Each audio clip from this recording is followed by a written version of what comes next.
pillars are the basic essential elements of a building and can't be avoided in interiors. We have all seen how ugly and unattractive they look and create a lot of problem while designing the false ceiling as well. The other thing is about light. How much is enough? We are always confused about it. So today we'll talk about how to hide beams beautifully with or without false ceiling, and also why exactly do we need a false ceiling.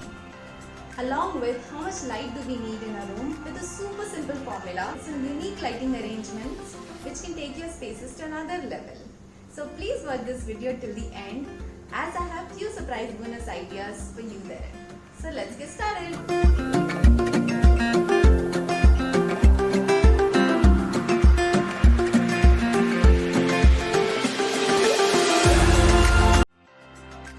So first of all, how to hide the beams beautifully. We can simply suspend the false ceilings as per the beam height to hide it, which covers it and gives us a clean, long and neat surface. Another amazing funda is highlight the things you can't hide, where we enhance it beautifully instead of hiding it by turning it into a light source and covering it with maybe wood or any other textures. So eventually it's a part of design rather being an isolated object. Installing a cove light along with the beam is super simple and cost effective. Here we can use PVC, wooden or POP moldings which are easily available in the markets for just 50 to 150 rupees per running feet. We can get it installed along with the edge of the beam, place any kind of light there like rope, pipe or strip or rigid bars, and we're ready with an entirely new ceiling concept with lowest budget ever. Another great option is suspend the beam a little more with gypsum, POP or wooden planks if it's not already too low. Place lights underneath and cove light as well if you want to create a little drama to your ambience. Lights over your full-length curtains look amazing and it hides the rod as well.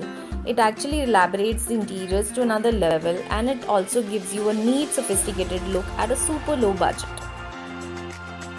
Now another big question is, why exactly do we need a false ceiling? Simple.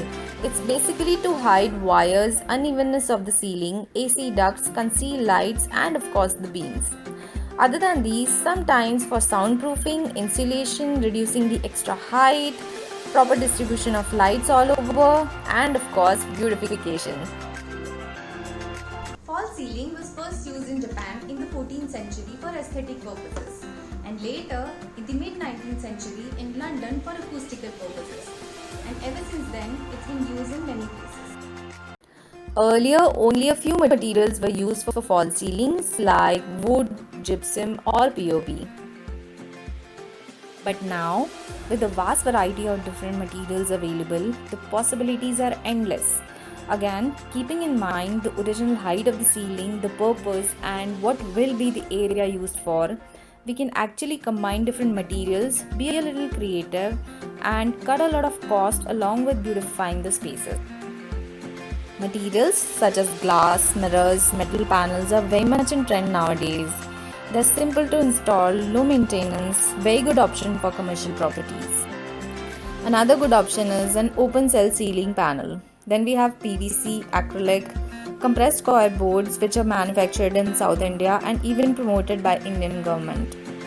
Then there are wood, MDF, metal or PVC texture boards and stencil cuttings also called jali. And for the commercial properties, especially for the exteriors, the tensile fabric ceiling screens and awnings are good options.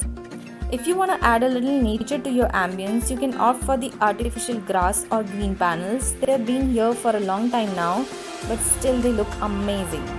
Original plants are also being used extensively nowadays for pillars and vertical gardens.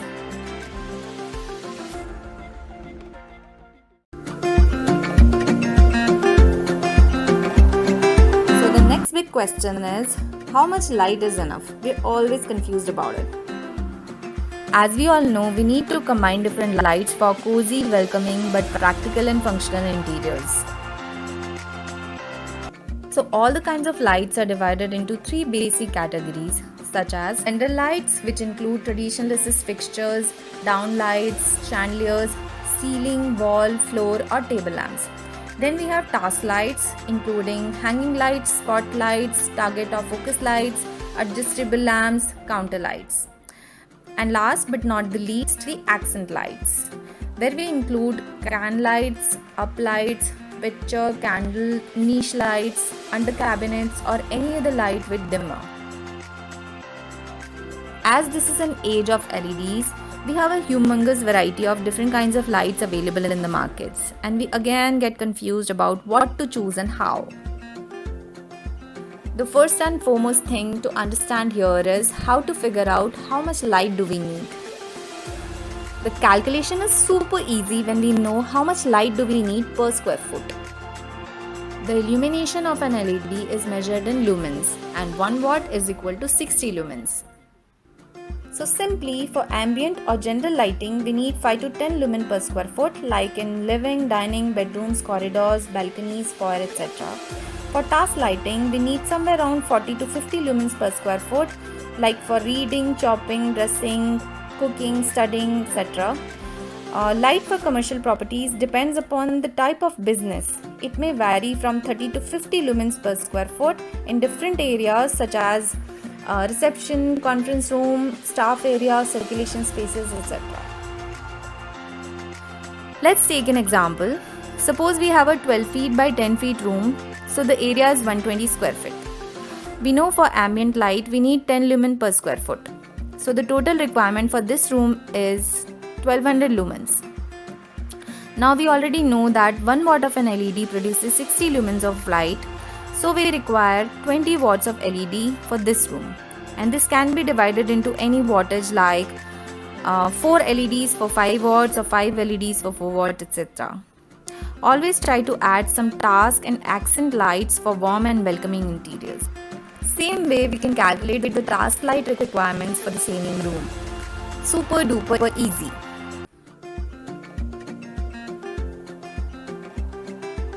Here are some examples of ambient or general lights and task lights.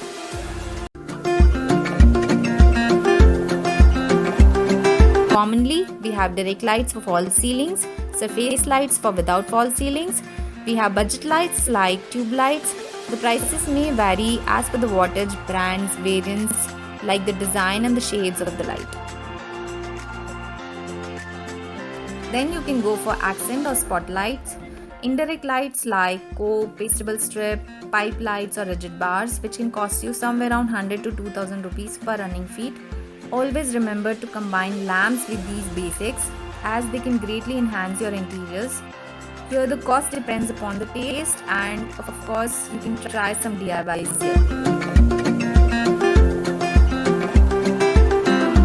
And now the surprise bonus ideas for beautifying the pillars.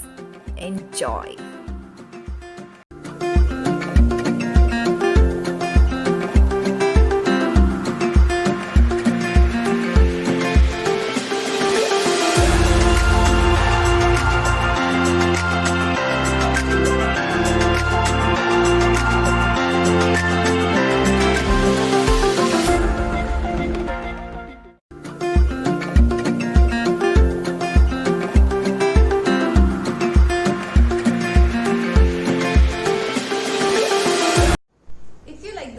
Please subscribe to the channel.